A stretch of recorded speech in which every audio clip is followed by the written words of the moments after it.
Hey, what's going on, everybody? Welcome to 101 Weekly. And it's a Wednesday night. We have a little bit of fun on these nights. And we're going to be previewing the Liverpool Charity Shield game and also going to be looking at what happened yesterday with the MK Dons friendly warm up. So I just want to say hello to my panel and turn my phone down at the same time. And El African Gooner, man, nice sharp haircut there. What are you saying, bro? Nothing much. Working as usual. Waiting for the Gabriel announcement, as everyone is.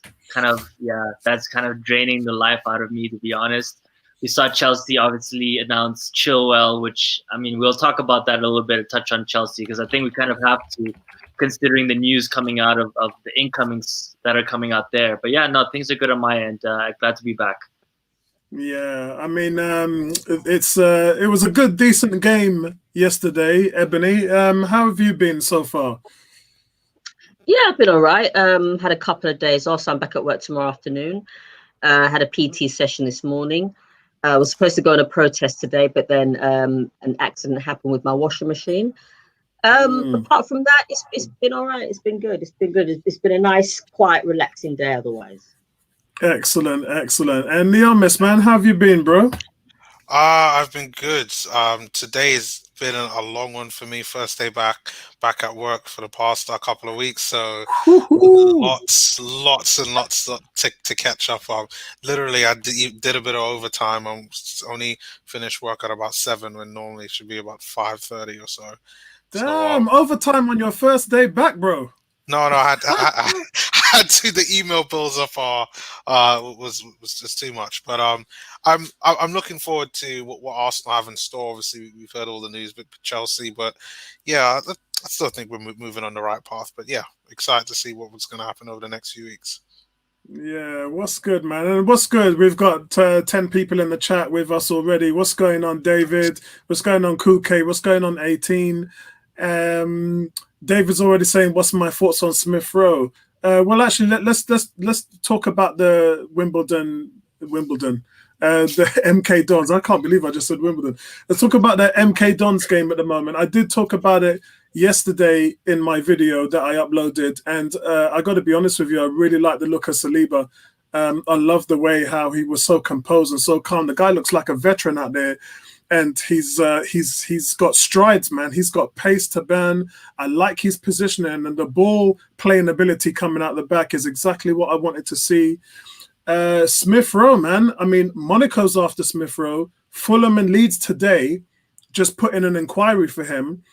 People want him, man, and it really is up to the player what he wants to do. But I did say yesterday, I did go out and say, if he goes out on loan, I don't think that he's going to be in Arteta's plans long term, because this guy, remember, coming out of the academy, he was like the top talent. You know, he was above Saka, Willock, Nelson, Nketiah. He was above all them guys. All of a sudden, they've just surpassed him. And right now, nobody's even looking at anything. I'm not saying people are doubting his ability. I'm just saying people are not even looking at him breaking into the first team or breaking into the 25 squad. What's your thoughts on the MK Dons game yesterday, African Gooner? What's your thoughts? Yeah, let's start off with obviously the first 11. I think was pretty strong considering that we were playing obviously a preseason game and that we have a game on Saturday. It was good to see Aubameyang there. I mean, El Neni's goal. You know, the only thing I can say about that, first of all, I don't want to discredit it. It was an open goal, but that's still a hard finish. So credit, like, you know, it was 30-something yards out, and, you know, it was a great goal. But I mean, the only thing that I want to say on that is I just hope that, you know, that bumped up his price by a little bit. That's all I want from that.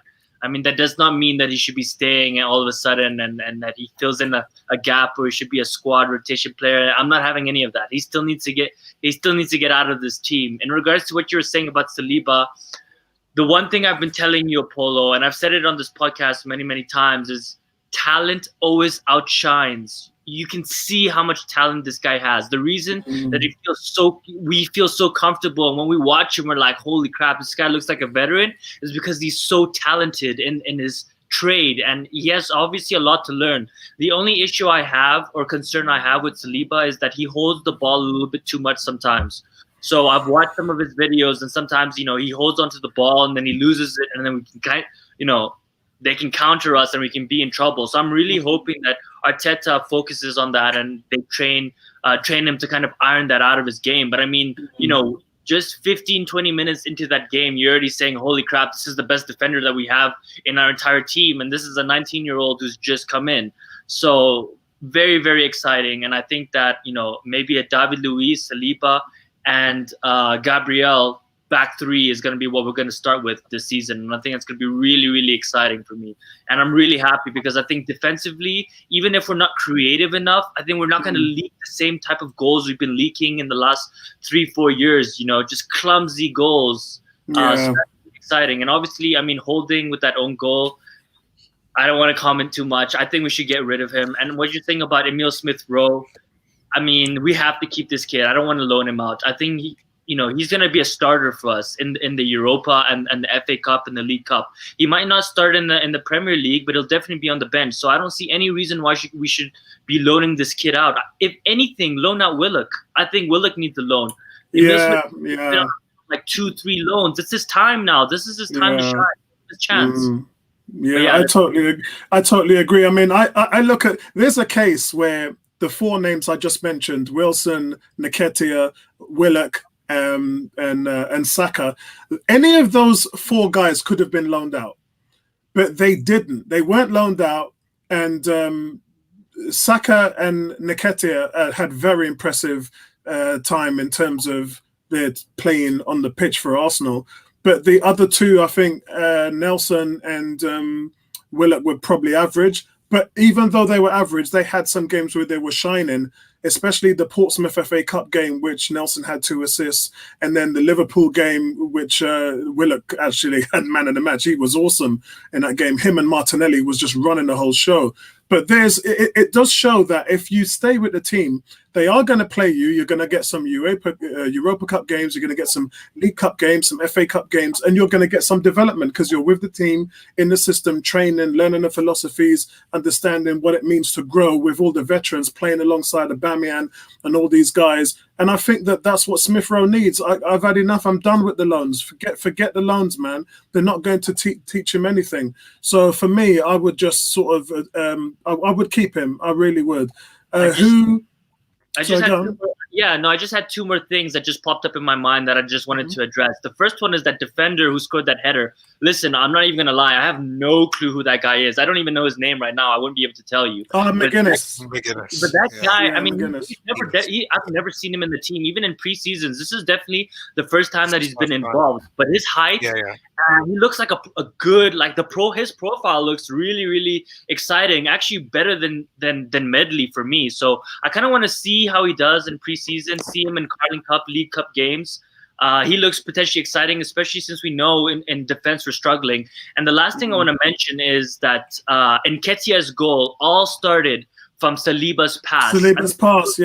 Looking forward, and he's in that pass was the perfect weight, had pace, puts Suarez straight into a position where he just needs to pass it to Saka to Nketiah. I mean, and that all comes down to Saliba, and I just wanted to point that out because it always starts from the beginning, and that's how Arteta wants to play, right? Keeper, defender, wing back to winger, and then straight into the box and goal. Yeah, I mean, Ebony, I think I was impressed with Ben Cottrell. I think Ben Cottrell, I've got to give him a shout out. He replaced El Neni after 61 minutes, and he had tons of energy. Wherever the ball was, he was in hot pursuit of it, running it down. And he impressed on the wide left. He looks like a good technical player. Who stood out for you in last night's game and yesterday's game? Obviously Saliba. We know how good he is, but and I don't want to use the words, it's only MK Dons, but it is a pre-season. So, and I don't get too gassed up on pre-season games because they're there for a reason and they're there to see, who can do what, etc., etc. But yeah, I mean, Saliba, he looks strong, but I really want to see him in the Premier League. That'll be the icing on the cake for me. McGuinness, he was pretty good as well. His goal was sexy. Who else? That was a big boy's goal, man. That was a big, if you're jumping like that reminds me of the Payer Mertesacker goal against Tottenham when he just out jumped everybody. If you're making that statement that I'm not going to get beaten in the air, then that's a man amongst boys, man. Yeah, but that's the kind of player that we've lacked for quite a while. I mean, for me, the last time that we had a player like that was Giroud, who was able to jump, who was able to out jump everybody else and score like that. But yeah, those two in particular. Mustafi was quite good with his head. Yeah, I suppose. Mustafi was quite good with his head, both defensively and scoring. Questionable. Yeah, so, but yeah, yeah. Enough said about mistakey as possible. But yeah, I mean the game was good, but you know, Rob Holding up. You know, the goal was empty, and he was under no pressure. So I'm not quite sure what he was trying to do. I think he was trying to header it out. He was trying to header it out, and it just there was so much pace on the ball, it just came off the ball. And Leno was too short to do anything about it. There's not much Leno could have done about that. Maybe Martinez could have had a better chance being a taller goalkeeper, but it just went straight over Leno's head. But the pace on it is what broke everybody down. My concern, as I said yesterday in the video, is that they were under no pressure. There was no MK Dons strikers in the box whatsoever. Exactly. I mean, they weren't even under pressure. So he could have just, you know, I think this is something. That was Leno. Leno could have shouted, you know, leave it, it's mine. But you know, this is why I don't want him in goal, because he has no command. We're winding her up now. We're winding up. She's getting wound up, guys. Fellas, she's on fire. She's heating up. This is why Martinez needs to be in goal, because Martinez would have said, leave it. Leave it. I've got this. And then Rob Holding would have just run the other way, but no. But with regards to Emile Smith-Rowe, you know, what I actually fear is that if he goes out on loan again, he'd want to leave. And then if he does leave, he'll go to a rival and he will become a superstar. Just in exactly the same way as Ainsley Maitland-Niles. Okay, I don't want him to go. I don't even want him to go out on loan. What I prefer to see with Smith-Rowe is for him to be a sub and maybe play some FA Cup matches and some Europa League matches. But to send him out on loan again is a bit worrying. I don't know whether Arteta is doing it because, you know, he feels that he's injury prone. But I mean, like stylistics, you know, I'm against him going out on loan. Just keep him as backup, because we need backup. So just keep him there. You know what he can do. He's great with the ball. Don't send him out on loan. What he needs to do is that he needs to do exactly the same as what he did with Nketiah. You know, you see, you know what talent he's got. So therefore, if you send him out on loan, he's going to want to leave, and you can't blame the boy. I think the problem, Neomis, the problem that we've got is this. Yeah, the longer this process goes on with Arteta, the less chance we've got of bringing through academy players, because Arteta is going to go out there and he wants winners. As Tony said, he wants stallions.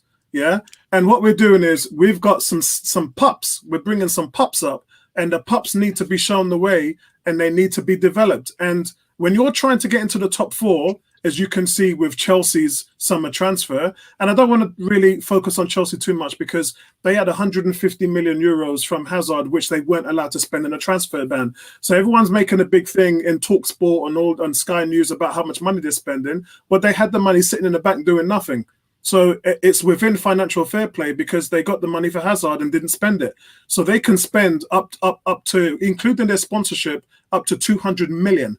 Yeah, Apollo, we've had money sitting around many times. That's surplus money. Yeah, man. When we were making Champions League money 5, 6, 7 years ago, and we were I mean that was under different ownership as far as Ivan Gazidis goes and Dick Law. So we can't really compare the two. But the fact of the matter is that they're allowed to spend that money in the same way Liverpool was allowed to spend Coutinho's money, and they won a Champions League and the league title with that money. So I think Chelsea's going to do really good next season. However, where's Luke Wilson when you need them in the chat?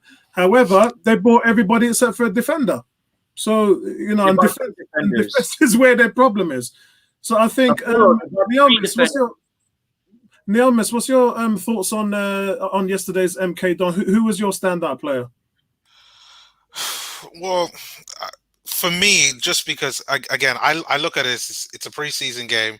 It's MK Dons. I thought Saliba played very well. He was the one that I think everybody there was really looking at to shine. For me, the one who for me really shined besides Saliba had to be Mark McGuinness, just because for me. I hadn't heard of the guy. He's just someone that was just a name from the academy, as far as I'm concerned. But for me, he really impressed, and I think it could be an opportunity for him maybe to get a chance. And for me personally, I like to see young players kind of progress and develop, which kind of leads me to Smith Rowe and what you were just talking about. Is I'm definitely a Wengerite when it comes to developing players. I like to see young players get a chance. And for me, Smith Rowe needs to get a chance this season in the Arsenal team. Like with the Arsenal not getting sent out on loan, I think that's the only way for we as fans to be able to see whether he can truly make it. I mean, maybe Arteta's already figured that out. The only thing that I've seen from Smith Rowe that I think is probably questionable, and you can understand why, is that he doesn't look to be the most athletic type of player. That's fine. Look, Ramsey wasn't. And he was a stud in that position. We're not looking for pace in that position. We're looking for vision. We're looking for poise. We're looking for ball control. We're looking for the ability to spot a pass. We're looking for the ability to run into the box late and get on the end. And he does all of that. And I've talked to 2 or 3 people who are Huddersfield fans, and they said all of them said he was their best player. And not only did they say he was their best player, they said he was their best player by a mile. I mean, he stood the things he was doing off the ball, and when he had the ball, was way above the other players. So is he what's going on, Stan? Good to see you, bro. Good to see you, man. Is he his best position? Is he a deep line playmaker like Granit Xhaka? Is that what's supposed to be his position, or is he a number 10 or like what? I can't figure out. He's a number 8. He's a number 8. So he's a Ramsey, Ceballos. He has played the 10 for the under 21s numerous times, but he's more of an 8. Yeah, he's in a 3-man midfield at the point, right at the top of the diamond. He can tackle. He's a ball winner. He's got so much energy. Again, Ramsey, he's got so much energy. Yesterday when he came on, he had more intensity impressing than any other player on the field. That's what I liked about him. I know you and Ebony says it's just preseason, but it's not. It's actually, this is what I can do. You need to play me. You need to choose me in the 25. You need to play him, give me more playing time. That's what you're trying to show the manager. You need to pick me in the squad for Liverpool on Saturday. You know, it's a lot of that happens with these young guns. I mean, what McGuinness did on the header definitely means that the guys need to take a deeper look at him as far as centre back goes. I mean, we know they've sent Medley on a loan. Yeah, Yeah, he did, because he again, we've got 9 centre backs. You're not going to play. You're just not going to play in this team at the moment. So it's a difficult one, but I really hope that he stays. Tony, what was your thoughts on yesterday's game? Oh, by the way, Nketiah's goal with Saka and the link up, that was all last season. That was, man. That was last season all over again. I expect to see more of that this season. Yeah, for real. Tony. Hello, guys. Sorry for my lateness. What did I take away from yesterday? It was a friendly. Great to see William Saliba. Good to see Bernd Leno back.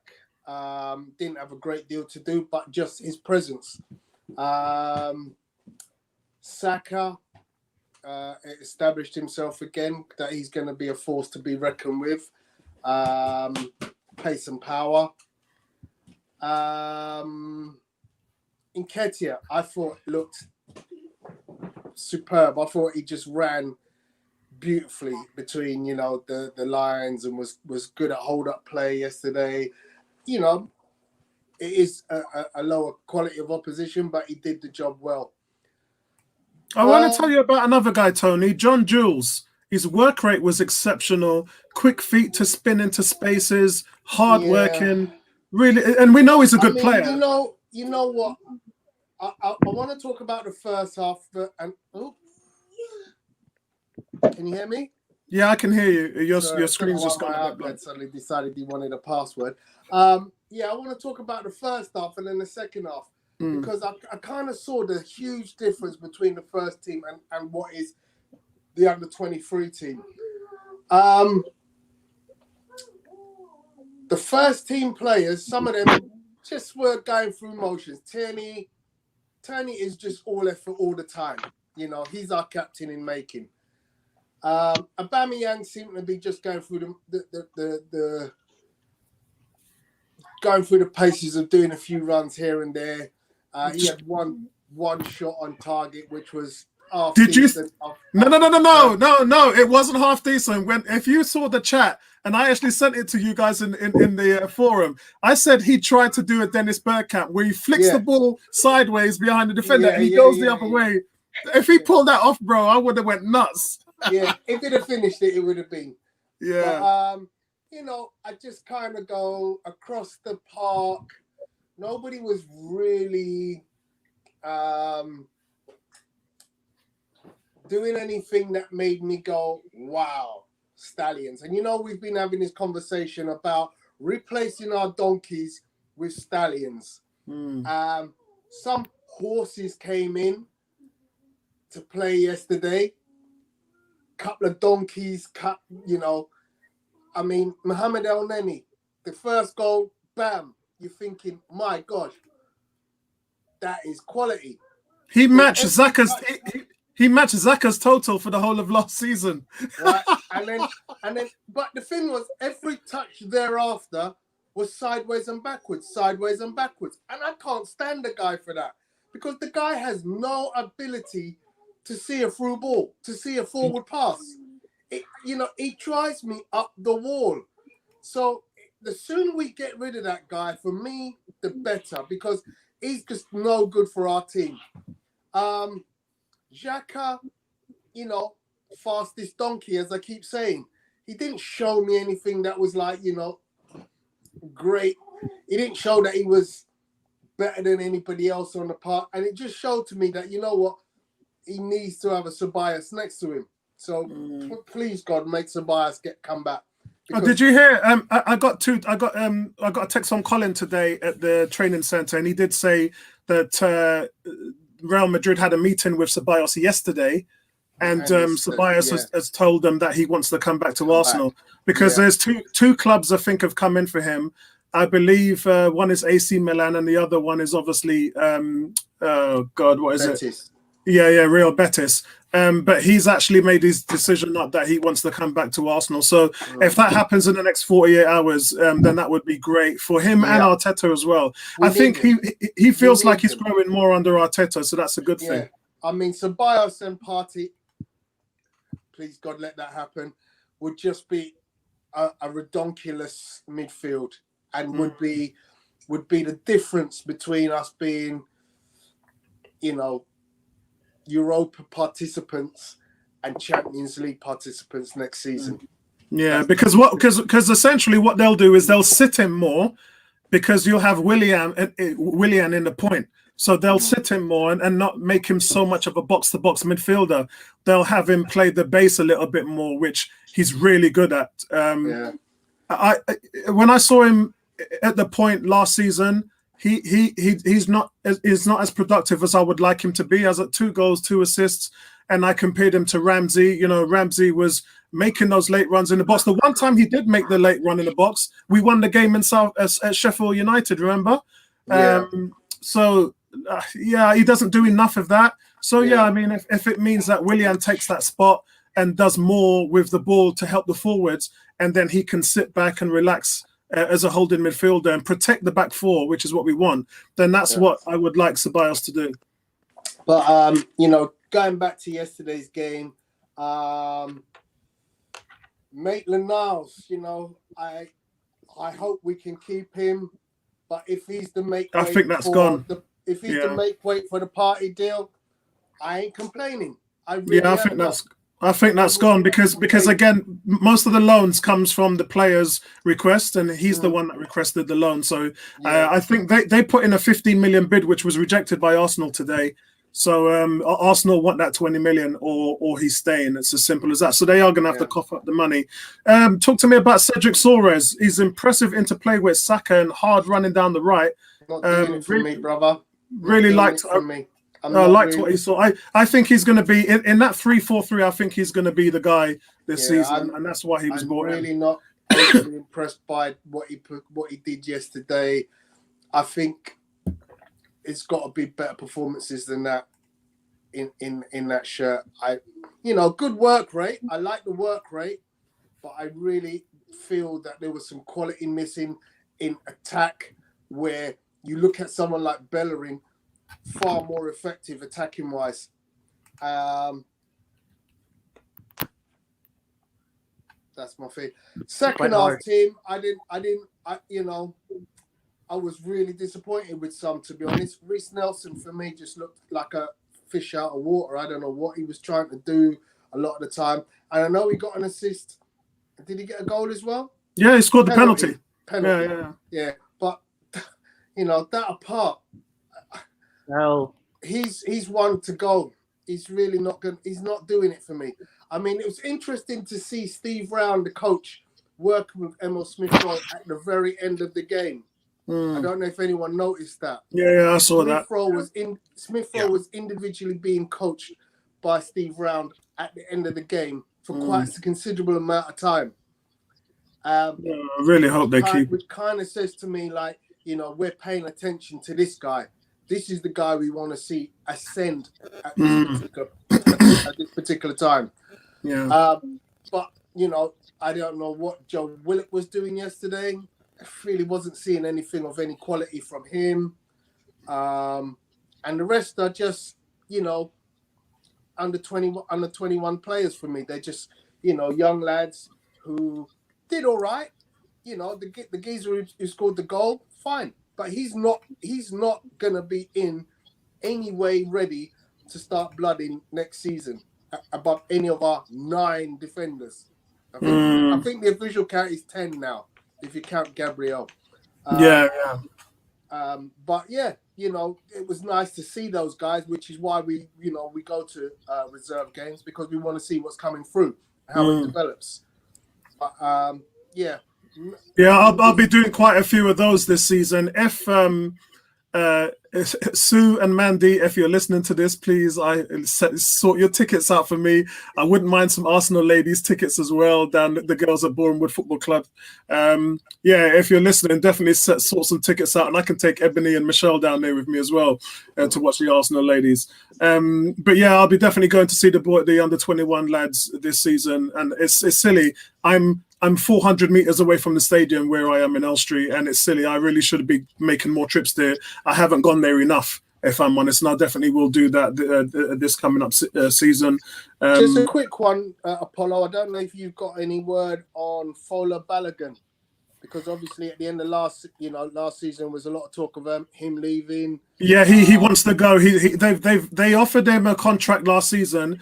About 2 weeks ago, they made a second offer, and he shut it down. He doesn't want anything to do if he wants to go. So yeah, that's a no. That one. So guys, Liverpool. We've got Liverpool coming up this Saturday. Let me run through who you guys would like to see in the starting 11. I think that's the most important thing. Guys in the chat, if you let me know who you want to see shine. And look, it's a difficult one. I did have a screen that I was putting up here. Let me see if I can find it. Where are you? Is it this one? No, it's not that one. Where is it? Is it this one? Talking about the rest that the lack of rest that we've had has not been very, very long. I think it measured that we only had. Oh, here it is. I found it. So this chart, if I can just put it up on the screen here. So this chart, guys, shows us that we've only had 28 days. We're the team that played the last game on the 1st of August, as you can see on this line here. And it's saying that when our next game comes up, we'd have only had 28 days rest, which is the least in the whole league. But for this matter, I think, Tony, you were talking about this last week, Tony, when you said you don't actually expect to see the team there on Saturday. Nope. No, I expect to see the same thing that we saw yesterday with MK Dons. I expect to see a smattering of first team players. In fact, I probably expect to see the strongest team that we can play on Saturday, start the first half. But come the second half, none of them players are going to be playing, in my estimation. I don't know. I don't know how many subs we're going to be allowed. If it's just the 5 or if it's more. It's 5. It's 5. Okay, I thought it's back to 3. No, it's 5. I wouldn't imagine that. Not at this stage. 5. Especially when you consider we've only had 28 days rest. But I fully expect 5 subs at half time. Really, I don't. That is guy. Hurry up and get your backside in there, Bertram. I don't expect to see most of those players by 60 minutes on Saturday. And it's you know what, a lot of Arsenal fans are gassed about playing in this and getting a trophy early. I really couldn't give a damn. It really doesn't matter to me whether we win, lose, or draw. It would be nice if we win, but with what I expect to see at 60 minutes going into with 30 minutes left, if we concede 3 goals, I expect Liverpool to do exactly the same as us, though. I think they'll blood loads of their youngsters at sort of 60 minutes at the very latest. Yeah, because Liverpool had a mixed bag in their preseason fixtures. Unlike us, they've actually played 2 games. 3-0 win against Stuttgart, where they needed to come from behind, and then a 2-2 draw against Red Bull Salzburg. They couldn't have come from behind if they won 3-0. No, sorry. I'm talking about against the Red Bull Salzburg on Tuesday. Came from behind there. They were losing 2-0. Van Dijk got beaten up. He had blood all over his face and everything. And they were thinking, this is just preseason. Why are we trying to do this to our players? So I really don't know what Liverpool are going to do. I've got to be honest. I don't know what team they're going to put out because they've already had 2 games already. For Arsenal, the only one that I think we're going to see really is, let me see, we're probably going to see Bellerin, we're going to see Martinez, we're going to see Pepe, probably see Willian, we'll probably see Lacazette. We'll see some decent players, but I don't think they're going to stress Luiz. It. Yeah. African Guna, what's your thoughts on the team sheet on Saturday? Yeah, so firstly, I wanted to address the point that I made about 20 minutes ago, which you ignored. But I don't want to tell the viewers fake information. Chelsea have signed defenders. They've signed 3 defenders. So we need to stop saying that they haven't signed defenders because they signed Chilwell, they signed Thiago Silva, and they signed the guy that we were being linked to on a free, Malang Sarr. They've signed all 3 of those players along with all the other players they've signed. So Chelsea looking very dangerous. In terms of the starting lineup, I actually disagree with Tony. I think it's going to be both teams are going to play strong lineups. I mean, we saw Liverpool already playing Sané and Mo Salah, so we can expect them to start. We can expect Van Dijk to start as well. We can expect their first team keeper to start. In terms of Arsenal, I want to see Saliba starting. I want to see Willian starting. I want to see Holding, David Luiz, Leno or Martinez. I don't really care who plays in goal for me. Honestly, there isn't that much of a difference for me. In the midfield, I want to see Emile Smith-Rowe playing. We all know Xhaka is going to start, unfortunately. He's going to be in there. El Neni might start as a surprise. The only thing I agree with with Tony on is that near the 60th minute, I mean, if we're losing 3-0 or whatever, we'll start putting in the kids, give them a chance. I think Nketiah's going to have some game time. But yeah, I think it's going to be a mixture of both experienced players and kids. I just hope that we don't get battered. That's all I want. I want to win. I'm not like Tony. I care about this game. It's a trophy. It's just a trend for for the season. I want Lacazette to start off strong. I want our players to, have confidence going into the season. So I want us to like put out our strongest team and try our hardest. And yeah, I want that trophy. So I don't really care if it's a community shield. I just a trophy is a trophy, and as an Arsenal fan, you take those. So I want to go all out, all guns blazing for it. That's what Spurs states when they get the Cup. No, but that's a preseason trophy. This is a legitimate trophy, Cup, right? I have to agree with you in that way. I think this is more of a trophy. I think this is a statement of intent. If you go to Pepe's Instagram, he talks about the game and he says to Liverpool, "We're coming for you." So the fact that he's come out and say that, we're hitting. So is boxing, but everybody gets hyped up for that. We're here sitting saying, yeah, we don't care. And the players are like, we want to show Liverpool that we're serious this season. It's a game of intent. If you win it, you've put down a marker for the season. So I have to agree with La African Guna there. Go on, mate. Yeah, no, I was also going to say in regards to what Tony's saying, I mean, yes, in terms of injuries, in terms of how much time we haven't had in terms of recovery, I mean, to be honest, these guys shouldn't be unfit. I mean, they had 2 weeks off and stuff. They've been training, right? They're going to be training before the game. And as you said, Apollo, I mean, Pepe coming out and stuff saying that, I mean, yes, it's all talk, but at the end of the day, that's what we want our players to come out and say, right? We want them to come out and say we're going to give 100%, and that's the mentality Arteta is putting into the team. It doesn't matter if it's a preseason game or not.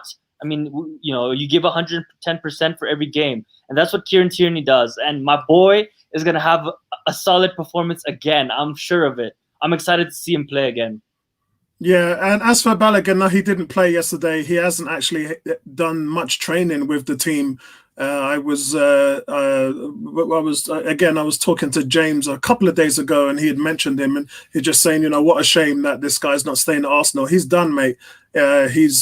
Because he's refused to sign a new contract, they're going to try and move him on as quickly as possible. But there's no rush, guys.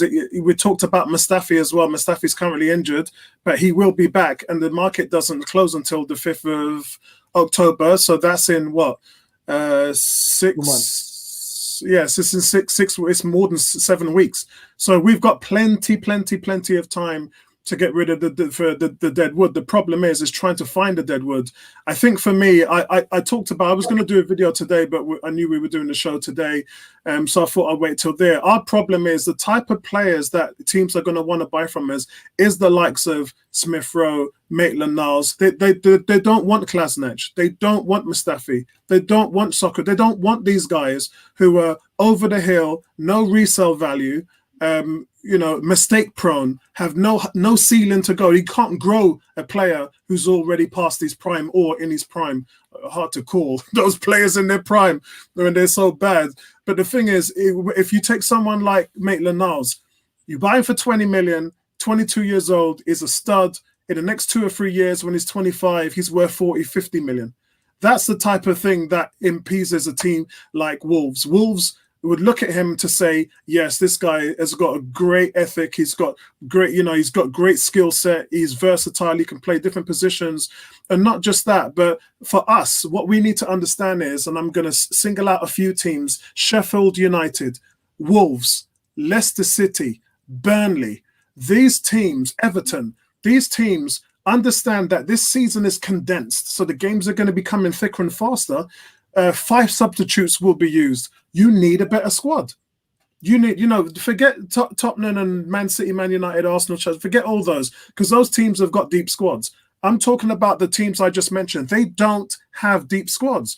So when you go into a condensed season, no winter break, season finishes early because of the Euros next year, that means more players are going to be susceptible to injuries. So that's the reason why you guys are seeing the likes of Leeds and Wolves and Leicester City. They're really active, and they're going to be buying those type of players, whether it's from Chelsea, from Arsenal, or wherever. I heard someone's trying to put in a bid for Tammy Abrahams. I couldn't get it confirmed. I didn't know who it was, to be honest.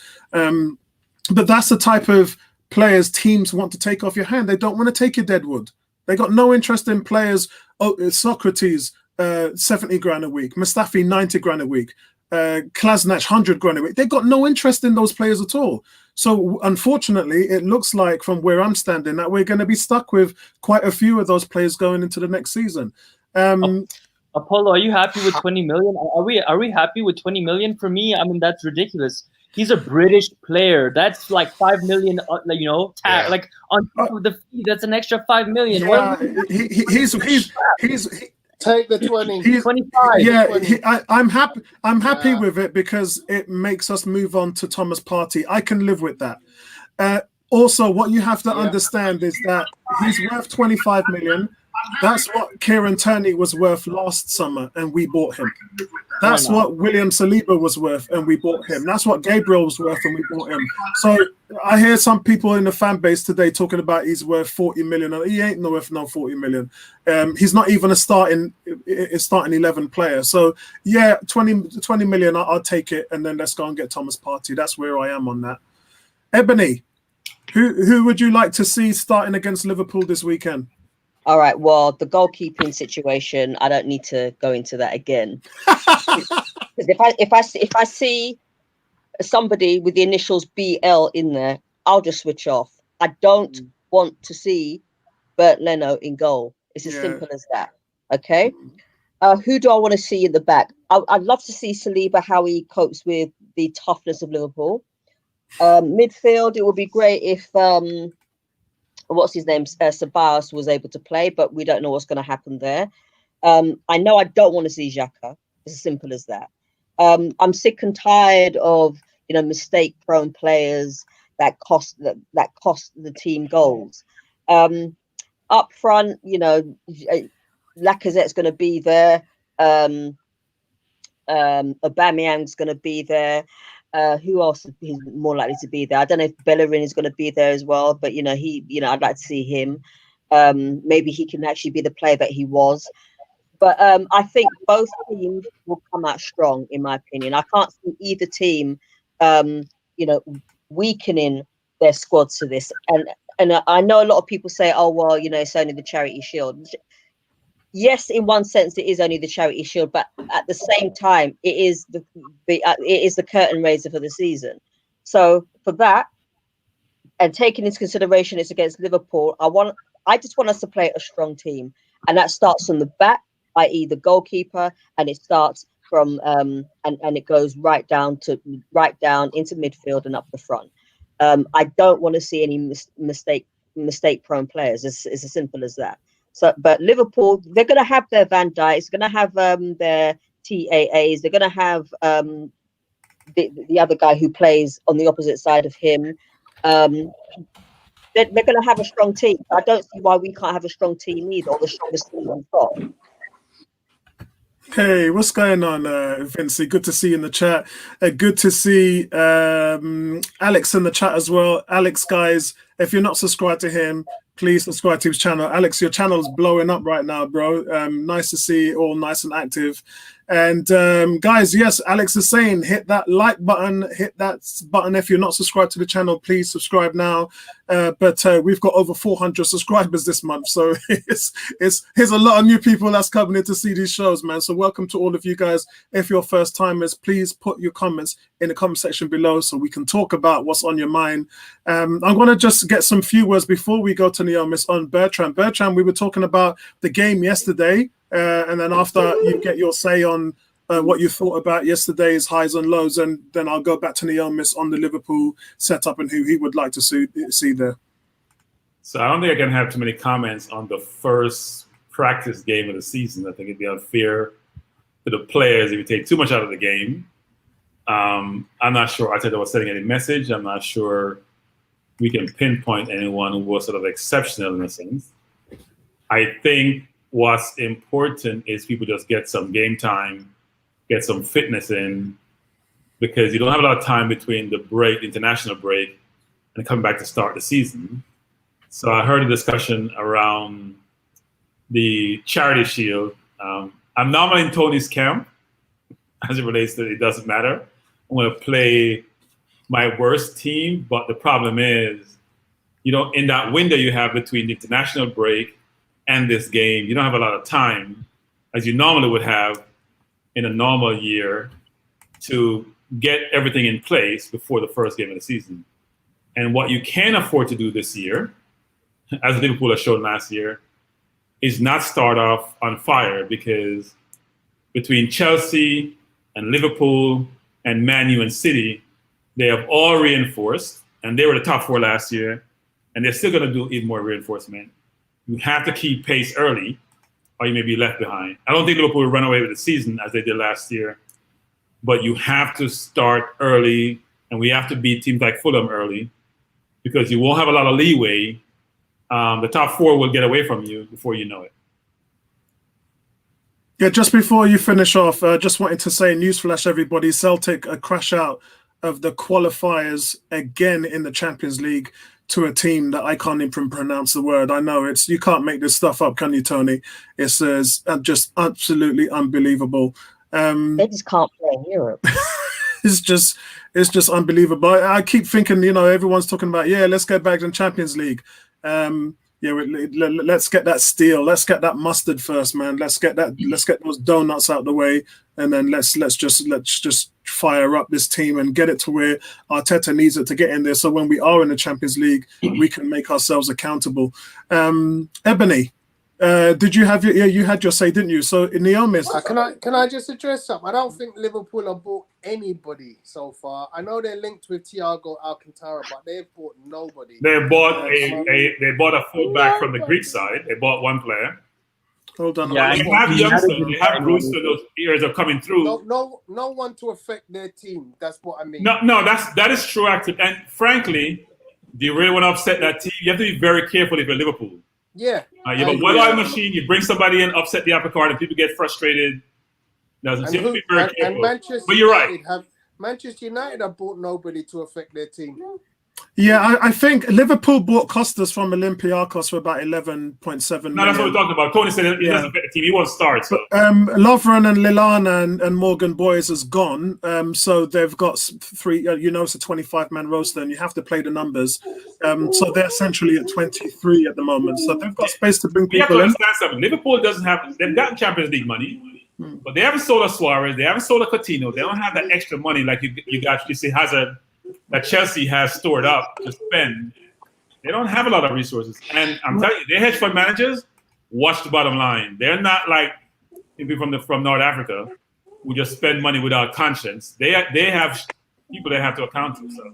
Yeah, if you remember last summer when I was talking to you guys about how the money works on the 5-year, 3-year loan deals, I did at the beginning of the transfer market say that Liverpool wouldn't be buying anybody.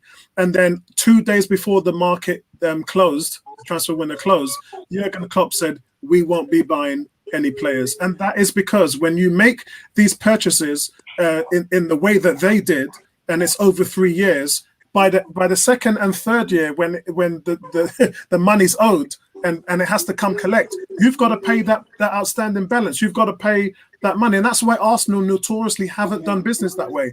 Arsenal have always left it to the point where they can always buy somebody because they have the money readily available. Pepe was the only deal where they said, okay, let's do this over the span of 5 years. So, and it stretched out to 5 years, thankfully, not 3 years. So it's not that bad. With 20 million already paid off, they only owe an extra 52 million, and that's over 4 years now. So it's not going to hurt their bank balance at all. My problem is we don't really know what Arsenal's ballpark figure is. We know 160 million is their transfer budget, but we don't know whether Stan Kroenke has used those shares and bonds to pay off all the debt that the club's going to go into this. If he has, then that means that the money's there to spend. If he hasn't, then it isn't. And unfortunately...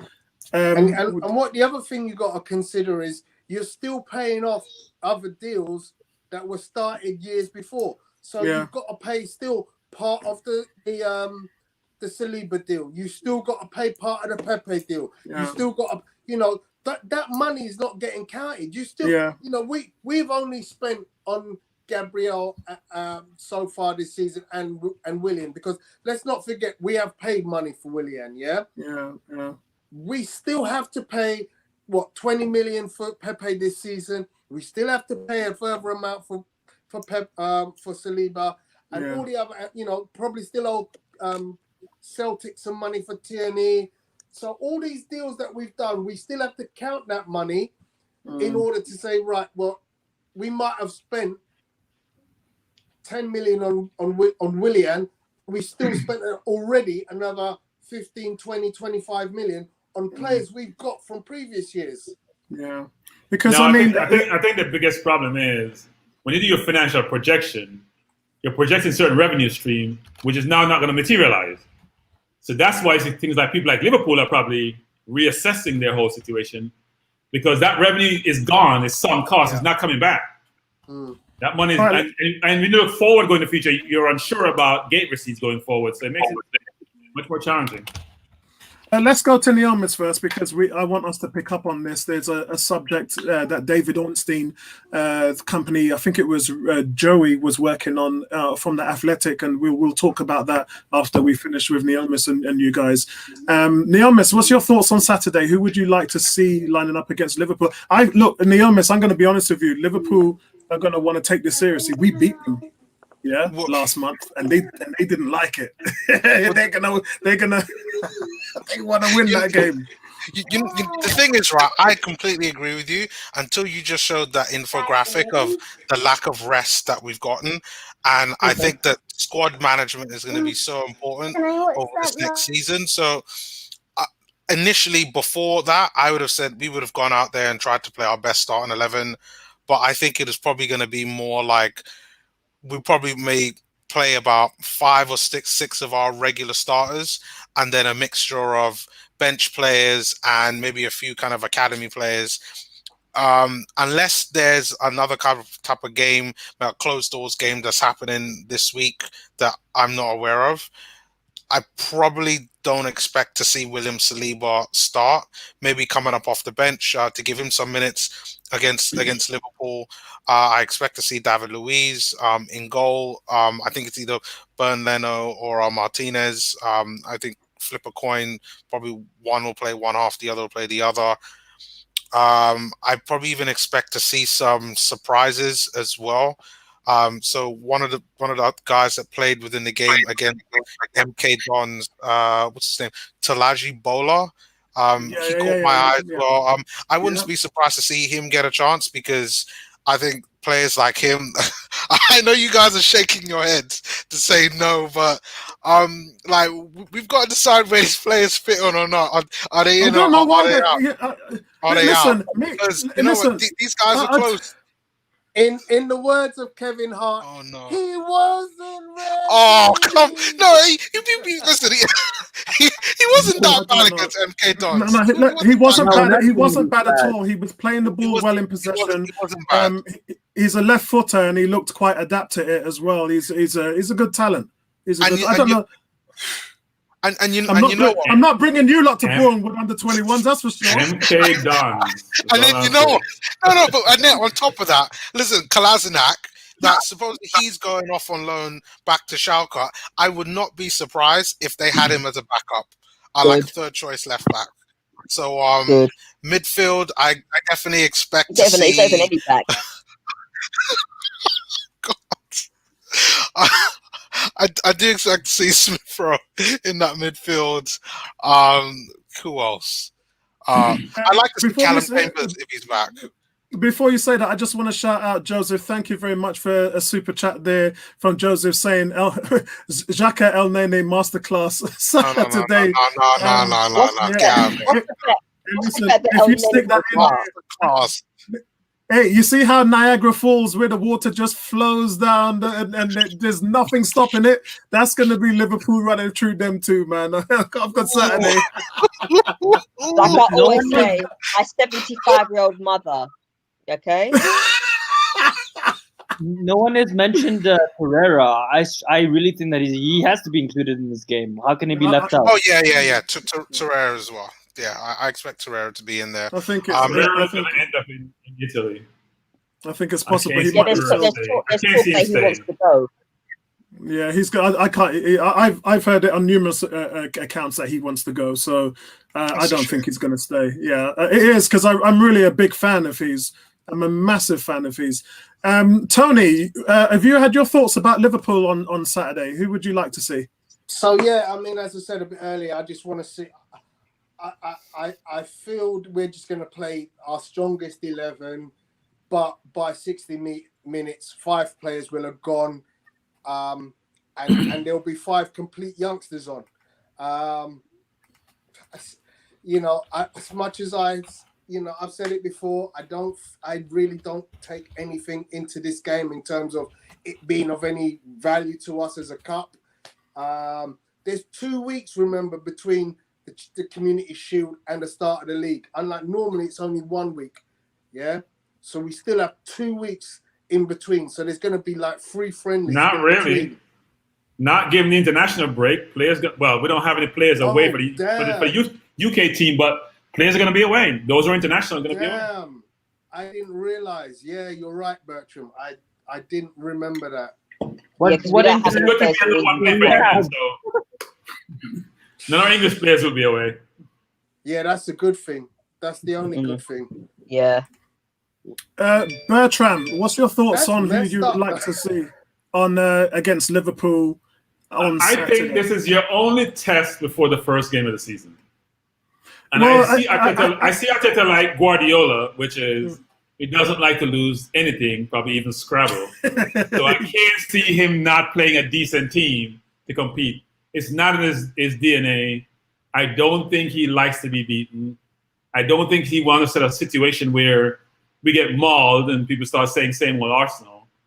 So I don't think he should go overboard, but I think he'll play a decent team. So, guys, let's go straight into it. How many people here follows American football? I do. Okay, right. So we know that the Kansas City Chiefs are the only team that's said that they are going to allow 25% of fans to take part, come to home games this season. No other team has done that. In fact, the Redskins have said there's going to be no fans this season at all in Washington. Today, the news broke out of the Premiership teams that Brighton are going to be the first team to allow fans to return to the stadium for the first time since lockdown. There will be 2,500 fans allowed in Brighton's games, socially distanced, and they're also going to let them come in for the females' games as well. I want to get you guys' thoughts on this because this has a huge reflection on how much money and teams can earn with all the losses that are happening. This is desperate times for these clubs. Brighton obviously don't make as much as, in fact, they're the lowest earners in the whole of the Premierships when you're talking about commercial business, stadium rights, shirt deals. They're the lowest earners. So you can kind of see why they're doing this. If you don't, then the risk of going into liquidation next season is pretty high. And we're not talking about 25, 50%. We're talking about a lot higher than that. What's your thoughts going around the panel? Because I'm thinking, look, I've been a season ticket holder for 12 years for Arsenal. And I can't, out of the 60,000, there's 44,000 season ticket holders in the Emirates. So if you said 25% of the fans were allowed in, that's 11,000. How do you choose out of those 11,000 fans who can come in? And where do they sit? Do I sit in my normal seat? How is it all placed? It's a lot of work. It's a real mess. I'll start with you, African Guna. Yeah, not really. That's why we have automation and technology, right? I mean, so clearly the system and technology is going to take care of that. I don't think that's an issue. The real issue for me is in terms of making that call. Obviously, you can ask the panel, but the panel, we're not experts, right? So the scientific experts need to make that call in terms of if it makes sense in terms, of how it's going to work, or should they be allowed? Because if we have a case where these guys come back into the stadium and cases start rising, I think non-sports fans in the UK are going to start questioning, and obviously they're going to, protest to say that the reason why the cases started going up again is because people like, for example, Brighton are letting in fans into the stadium. So, I mean, honestly, I don't have much of an opinion. I want to leave it up to the experts, and I think the experts should be the ones who make the decision because they're the ones who have the knowledge. So here's the deal. So let's look at the semantics. Yeah. A month ago in the US, when it opened up, a bunch of girls went to celebrate a girl's birthday party. 16 of them caught the coronavirus. 3 of them are in intensive care. Usain Bolt has this birthday bash up. Kevin Hart apparently was there. Raheem Sterling, he's positive. Apparently, 4 more people are, and they're not even saying who. But Raheem Sterling isn't. It doesn't matter whether he is or isn't. There's people that have gone into a gathering and contracted it. Yeah, and Tony, the science just ain't working. It doesn't for you, and I know you've been. I'm going to jump in here and say this, which is the virus is going to dictate when we do all of this.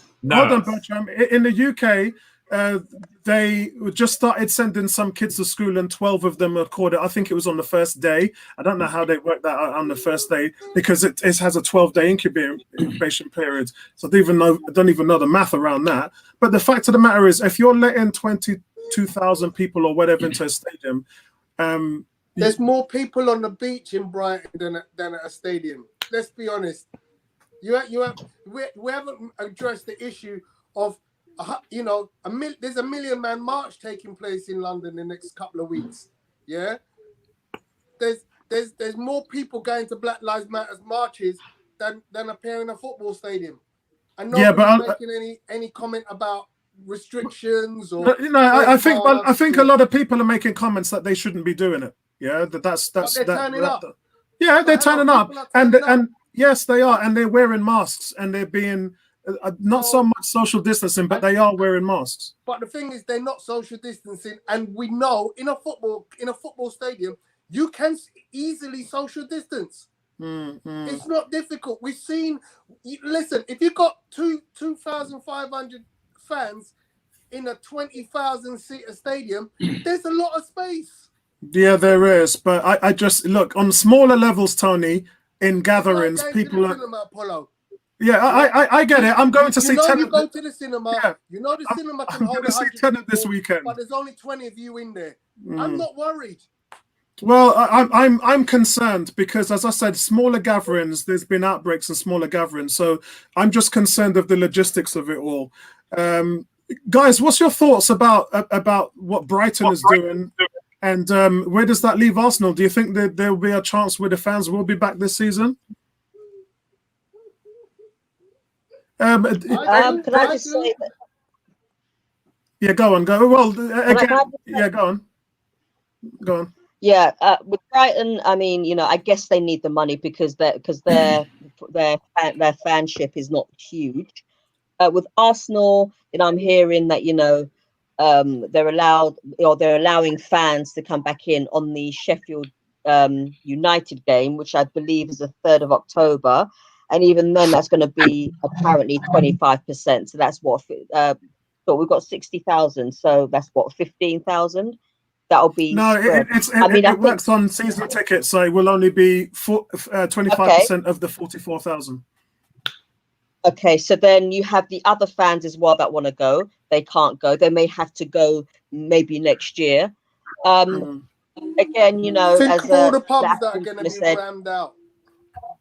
Yeah, I'm not worried about the pubs. You've been going to the pubs, Tony, for the FA Cup final in the last few games.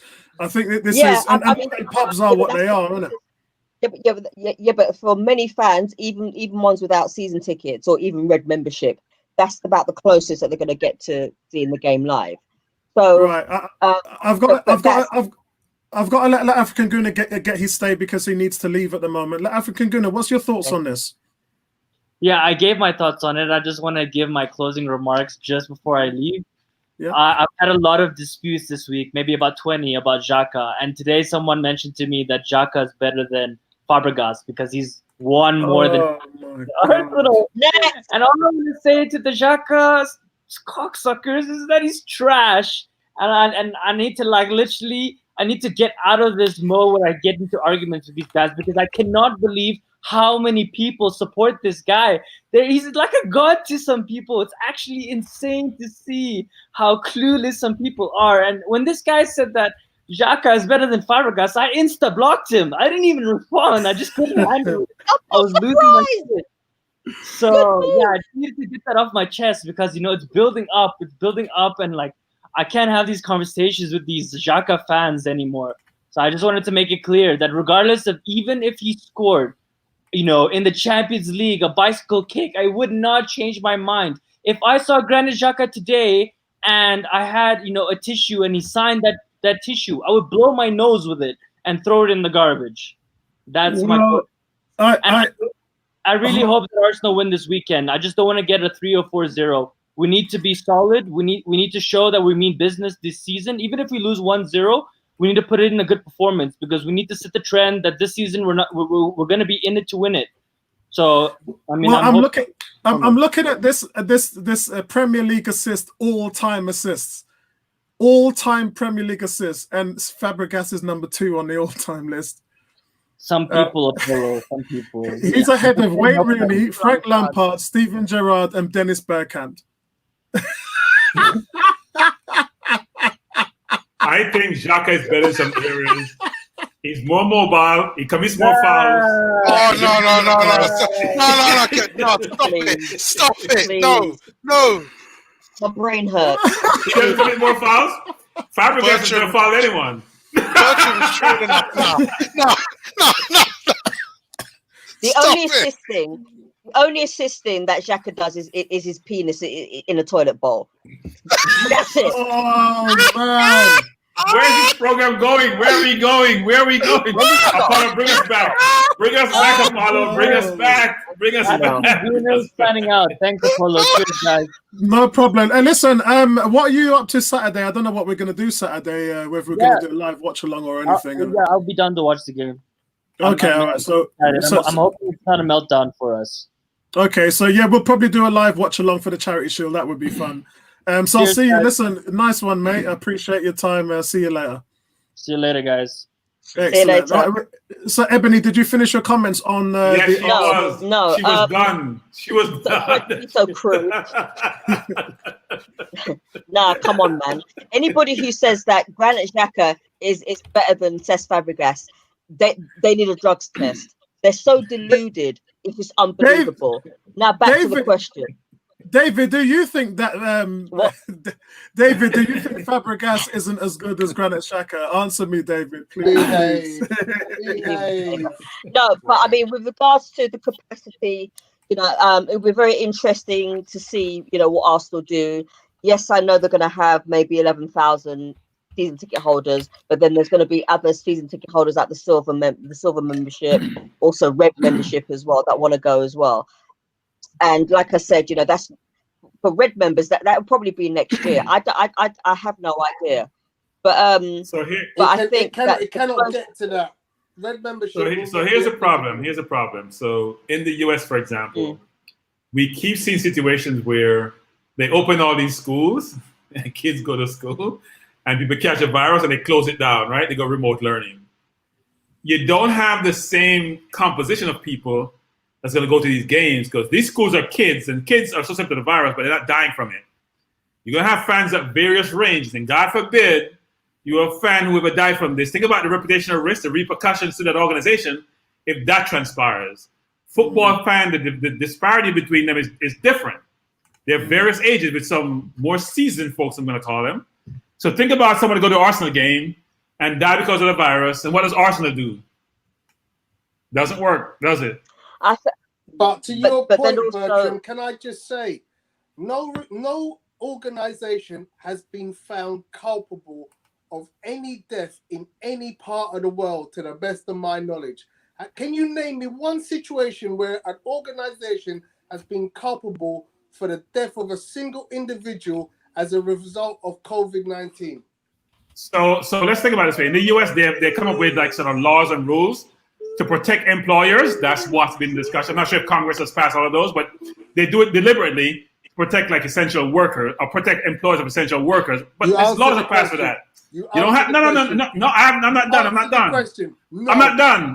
not done. But we haven't seen where people are putting profit before safety in a football situation, because these are not employees now. These are fans. It's a different situation where you're putting money before safety versus we need essential workers so we can all live and can get what we need, products to survive. It's a whole different ballgame. Bus drivers. Essential workers, we need them. You don't need to be a fan of the football game. How are you gonna get to work, Tony, if you don't drive? Especially in London, for Christ's sake, in London, when nobody can drive to the city, you charge them a fee. So Yeah, basically, yeah. you put bus drivers at risk by allowing them to have people on their bus. So you're taking profit over safety. No. You're taking people. No, because the society starts to function, right? It's not a profit-oriented situation. Bus drivers ain't making a portion of money. These football players make 200. You pay them 200. How you can justify paying Aubameyang 250, but then telling people you need some money? You need Tony's £50 to pay him. Really? Anyway, so as I said to the original question, which organization to date has been found culpable of causing death? Because we haven't had a situation. We don't have it now. So it's not going to happen. It's not going to happen. Okay. It's not. Can I just say that Arsenal, just like every other team, they're going to get desperate for money, and so it's going to get to the point where, I feel it's going to get to the point where they're going to increase, the percentage from 25 to 50, because they're desperate. Else. I am not going to a game. Not me either. I used to go to the box at Arsenal. I used to go to the boxes at Emirates. Yep. I wouldn't go in a box. I would not go to people I don't know. Listen, 12-year season ticket holder. I told Tony 2 months ago, I ain't going to no pub to watch them play. I ain't going to no stadium to watch play. The thing is, when you consider that you've got elderly people, family members that you look after, you can't go out there. If you've got people you're looking after and you have family that you're looking after, you can't be selfish, because this thing isn't about you. This is about if you might be a carrier, yeah? And you might be going out there and not knowingly that you're a carrier and giving it to somebody else. It's not just about contracting it off. Yeah, there is so much to think about with these things. But if you're not a carer and you're not looking after anybody or anything like that, then you can go and do whatever you want. I just think everyone's overthinking the whole thing. Yeah, I'm going to done this argument. No company has been culpable of any person dying globally. Would you rather wait until that happens, though? It's going to happen in football. They're not going to. Because no one want to play the blame game, right? People have to live. We agree with that. No one to play the blame game. But Tony, here's the thing, Tony. Tony, here's what I noticed, Tony. Here's what I noticed. All these people get infected, always have this hindsight view about we should have done it. Mr. Usain Bolt, they all seem to get religion after they've gotten the virus. So why not use a preventative measure to say, we're not going to. Listen to what even Usain in this bed, laying up saying, well, I probably shouldn't have done this. It's kind of late now, isn't it? You knew better, but you didn't do better. But listen, we don't need corporations going through that. People are already catching it. We don't need that. But the first thing my company did was take all of us off the road. They took 300 of their sales force off the road. They don't want no liability. If anyone is not doing that, you're liable to get sued and taken to court. No one's doing it. And the thing is, now they've realized you can still sell your product and distribute your product without. Tony, those lawsuits are coming. Don't be fooled. They're coming. Those class action suits.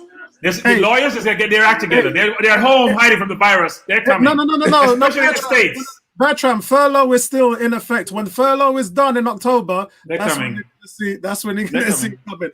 Big shout out to Joseph. Joseph saying, me and Ebony as Jack are super fans. Bro, I ain't forgiven that donut, man. I haven't forgiven that donut for swearing at the fans. And if I meet him, I'm going to tell him that in his face.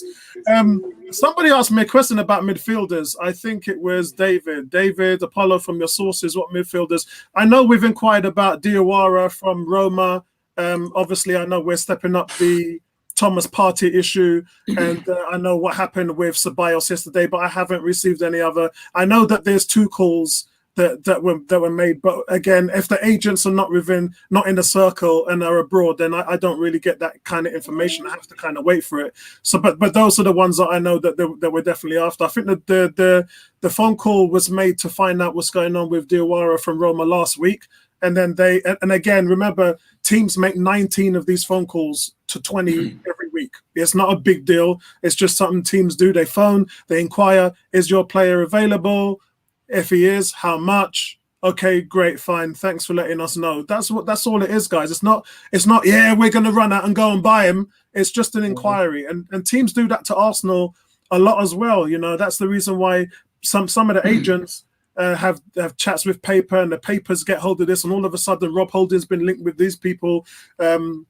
Saka's been linked with these people. Reece Nelson's been linked with Smith Rowe's been linked. That's why you get all of that stuff, because all it is a inquiry. It doesn't mean that teams want to buy him, and unfortunately, the fans don't really see that part of it. But it's quite annoying actually, because when you see it in the paper, you think, oh my God, first of all, he ain't even for sale, and such a team wants him. The team, clubs are not stupid. They know who their valuable players are. So guys, I don't want to keep anybody for too long. Let's get some predictions for Saturday's game. And are you guys going to be joining the watch along for Saturday? Yeah. Yeah. Okay. So what's the predictions, Ebony? What would you like to see happen against Liverpool on Saturday? Okay. In an ideal world, 2-0. I think it would be very close. As I said before, I think both teams will have strong teams out, and I'm going to put my neck on the line, just like I did Liverpool in the previous game, just like I did with the Man City game. I'm going to say 2-1. Excellent. David, when do I think most fans? I think it's going to be 2021. I think it's going to be not this season, but the next season. I think that's when we need to see. I keep saying to my wife, I said to my wife, Lisa, I don't know. I said, if I had one wish in the world, it would be to know where we are going to be 6 months from now, 12 months from now, and see what the long-term repercussions of this virus is. Because once the furlough scheme is ended, we are going to see, we're already seeing it now, where companies are just making thousands and thousands of redundancies. And, they were able to hold it together because the government was helping them keep everything healthy. And now the government's not doing that anymore. If you're, as a business, if you're not making that same amount of money, there's going to be losses in staff, and everyone's going to be affected. So the economy... Sorry, I think in 6 months personally, I think we'll still be in the same position. I don't know. It could be better. It could be worse. Yeah, it could be. I'm hoping that at some point we'll get back to some form of normality in all aspects, not just sport. So, yeah, but in 6 months, because we're being told we have to wear masks. I'd rather not wear one, but I wear one because I'm considerate. But I think I'm hoping by maybe before the start of next season, 21-22. That fans in their full capacity could actually go back to the grounds, but I can't see it happening within 6 months. My original word was I'd like to see where we are in 6 months, because it's so unpredictable. We don't know. We do know that there's not going to be anywhere near a vaccine for at least another 12 to 18 months. That's just how vaccines work, unfortunately. We're hearing more bad news about vaccines than we are good news, and that is not anything out of the ordinary. That's very ordinary. Good vaccines take 10 years to actually make and create. When people are telling you a vaccine has been made within 6 months, don't trust it. Yeah, because it just means it hasn't been tested thoroughly. There's a lot of testing, years of testing to be done with this stuff, and you shouldn't rush things like that. And again, when you hear Donald Trump at the RNC yesterday say, in my next referendum from my next presidency, is there's going to be a cure on the vaccine next year. No, there's not. There's either that or bleach. Yeah, there's not going to be. It's just, look, that's how these things are. So for football, I really would like to I wouldn't like to rush anything this season. Let's just let the teams play out. We've got a model now that works. It's a workable model. We're all enjoying the football. We're all watching it in different ways.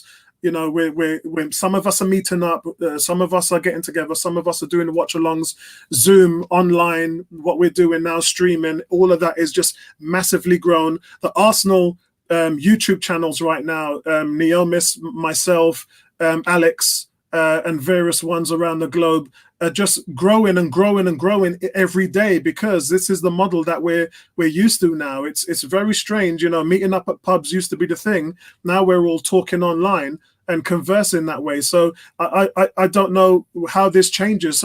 It's like people working from home. Yeah, I spoke to a few of my clients today. And they said, Apollo, I don't know when or if I'm ever going to come back into the office, because I can do my work right here.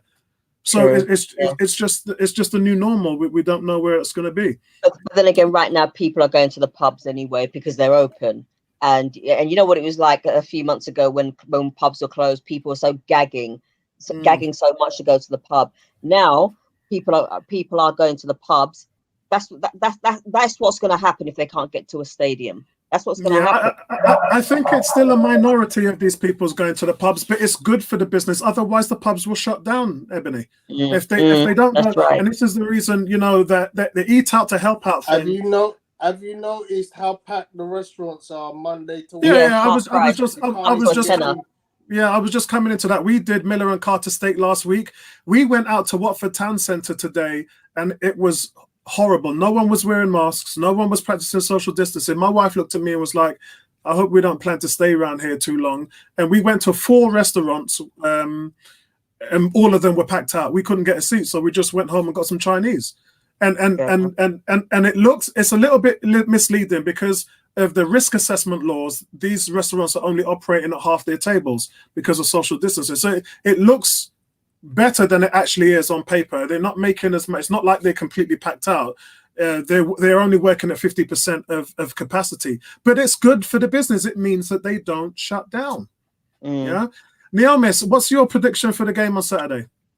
I think this would actually be a pretty close one. I'm going to go for an Arsenal win, but I think this actually might go down to penalties, to be honest.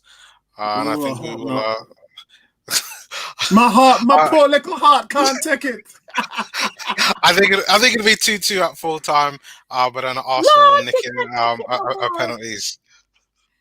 Yeah, and listen, Mohammed. Mohammed, I'm not even gonna. I said my age. I told everybody my age on Sunny's show when they all fell on the floor. Let's just say that my age group doesn't really like to do too much social media. I struggle with Twitter. I do get on Twitter and I do converse with Twitter, but Instagram. Mohammed, don't listen to him. I don't get it, bro. Are exactly the same age. We've been friends for 40 years. So we went to school together, and I'm all over social media. Yeah, I don't do Instagram. I'm on Facebook quite a lot. I do Twitter when I can. I'm not the biggest Twitter fan, but I'm on YouTube. YouTube is my base. So I don't have a. I think I have a YouTube Instagram account, but it's more for. I don't use it. Yeah, so no, I don't really do it. Tony, what's the prediction that you have looking forward to the Liverpool game? I'm gonna go with Neomis. I like that. I never thought about it, but when he said it, I was like, oh yeah, that sounds a bit saucy. So yeah, I'm gonna go with Neomis 2-2. Excellent. Bertram, what's your? I think it's going to be 1-0 Arsenal. Bertram, what's your prediction for the game? I cannot give a prediction until I see the team sheet. Oh, come on, man. It's impossible. You got feeling. I have no idea. Wait, no. We're not in the feeling business. We're not in the feeling business. We're in the stats. Bertram. We don't do feeling things. We've got 30 people in the chat that are hanging on your last word. They're here. No. So I suggest all 30 of you join us on Saturday for the watch along to get my team. That's what you call channel retention right there. Yeah? Wow! Come Saturday, 11 o'clock New York time. You get my prediction then. That is the best channel retention sales pitch that I've heard on YouTube ever. Yeah. Apollo, remind him of that on Saturday. Remind him on Saturday before the kickoff. He has to give his prediction. No, I will, but think about it this way. We have no idea who the coach is going to play. If they play their 23, and they play their full team, we're going to get a beating. Man, we got more. Match the full teams on both sides, a different story. We got more guys hitting on Ebony by the week, man. This is just crazy. He's talking about the pillow. He's talking about a pillow.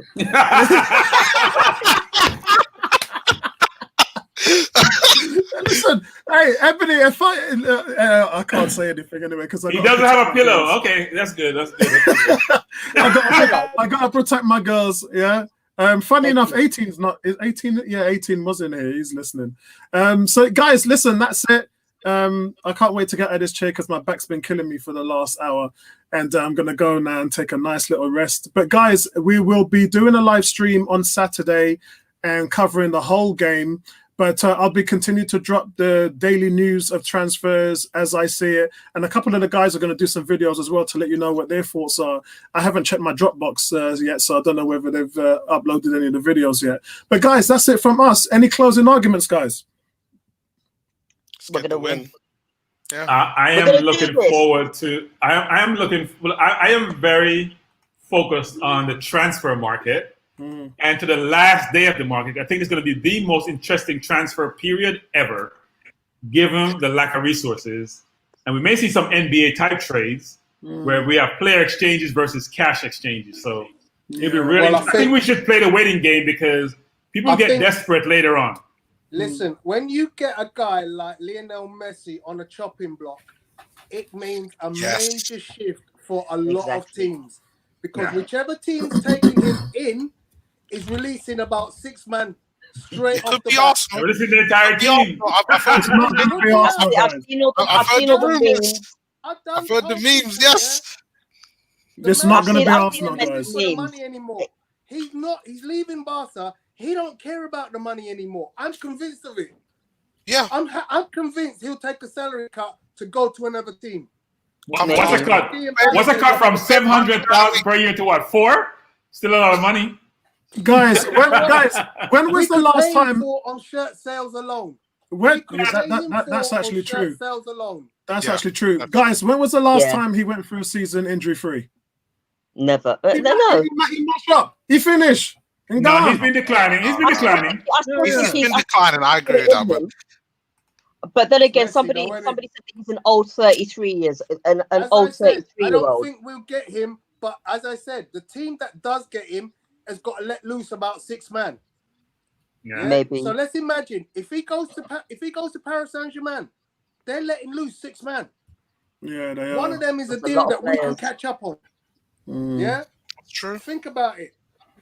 And but you know, happened before in football when it's like if LeBron James moves from the Cavaliers to the Lakers, there's a whole circle of players that move around at the same time. So it's gonna be a thing where you're gonna see a whole bunch of teams involved in a group of moves to say, right, you're going there. You listen, what did we have to do to get Aubameyang? We had to let Giroud go to Chelsea. Chelsea had to let Batshuayi go to Dortmund. Dortmund could then release Aubameyang to Arsenal. Yeah, it was. I'm talking about. Yeah. It was like buying a house in a chain, isn't it? It's like you got to wait for other parties to do things until. There's going to be a whole lot of moves in the next couple of weeks, and I'm like Bertram. I'm looking with a very keen eye to see who is Koeman going to keep, because he can't keep all of them, man. Sorry. Yeah, he's already said to them they've got a clean slate, but that doesn't mean anything because right now as we speak, you know the strange thing? Yeah, because right now as we speak, he doesn't have a good team. He has very good players, the Griezmann, the Coutinhos. He doesn't have a good team. Then again, they're going to get. Apparently, they're letting Suarez go as well. Oh shit! How the players work? Oh wow. Okay. I better share this with you guys before I leave. Seems to be something going on in the NBA, guys. NBA postpones Wednesday's playoff games after Bucks decide not to take the floor versus Magic. There's been a shooting. There's been a shooting. No. This has come up in the news about an hour ago. Okay. Milwaukee's in Wisconsin. Wisconsin's where the shooting occurred. So the Bucks are from the same area the shooting occurred. So yeah, that's right. Yeah, that's where Green Bay is. Two people got killed. The person who was killed was paralyzed, and then you had 2 people got killed last night by a 17-year-old and 1 injured. Yeah. So there's a lot happening there, a lot of protests. So So all right, so that's why the players ain't okay. All right. Yeah. That just popped up on my feed. I was like, whoa! I didn't. Tony's looking at me like, don't do another Kobe Bryant on me, bro. Don't do another. Yeah. I looked at it. I was like, shooting NBA. I was like, whoa, what the hell is that? All right, guys, listen, that's it from us. Where can I find you guys? Ebony? Facebook, the 101 page, Twitter, Instagram, and I've got a radio show on Fairity this Sunday. Excellent. Neomis, shout out your channel for me, my brother. Yep, you can hit me up on my channel, AFC Neomis, and on Twitter as well as on the show as well on Saturday. Excellent. Tony, answer Vince's question right there. Okay, the Raptors Celtic is a bad boy semi-final. That is what we call A1 elite ballers. Yeah, that means you didn't see. The Raptors are balling though. I gotta give credit where credit is due. They lost Kawhi Leonard, but they are still balling like a bad boy champion should do. Bro, that means you didn't see OKC Rockets last night, bro. That was a game. That was a game, my brother. Yeah. And your boys, man. I mean, you're 3-2 up, right? Yeah, we're turning it on, bro. We're turning it on. Donovan Mitchell is the truth. The question being asked is, are they gonna finish the playoff? Because the players have been talking a lot about just wrapping this stuff up. They're just like, you know what, we're tired of all these killings of unarmed black individuals. We probably should just scrap this nonsense. So we'll see what happens. But there's a lot of sentiment around the players about not finishing the season. Because you know what, they only agreed to come back if they were allowed to have those things on the back of their jerseys. They're being ignored. Yeah, I agree. The whole nation. And you don't get paid. You don't get paid in the playoffs. You know, you get paid for the regular season if you're a player. Yeah, exactly. You're not getting paid for the playoffs. The team is the one that's making the money for the playoffs. So. Yeah. And listen, man. I listen. My Jazz could win it all, but you know, let's see what happens, man. Milwaukee's really. What are you talking about? What has Apollo been drinking? Where's the white rum? Did you not drink white rum before this is over? What are you talking about, bro? Who leads the NBA in 3-point shots and 3-point? Lisa just dropped some white rum there. Lisa just dropped some white rum right in the corner. Who's the number one defensive team in the NBA? What's this guy talking about? You can be the number one defensive you want to be. There's no way you win the championship. We'll make a bet. Let's make a bet off. We'll be like Shaq and Barkley. We'll make a bet that you won't even make the finals. You want to hear the joke, yeah? We're missing Bogdanovic, a second highest goal shooter on our team, and we're still playing like this. You're also missing Stockton and Malone. Man. That's what you're missing. Don't go there. You're missing Stockton and Malone. Don't go there because Michael Jordan done us in twice, man. So don't go there, bro. Don't go there. I got nightmares about that, man. Look, D saying you're just yeah, I know they are. Listen, they're balling, man. I ain't gonna lie, they're balling. The Jazz are balling right now. And listen, that's it from us, guys. Thanks for everybody in the chat who made this evening a lovely evening. Thank you very much, guys. And I'll see you guys soon, man. Peace out. Take care. Bye. Excellent.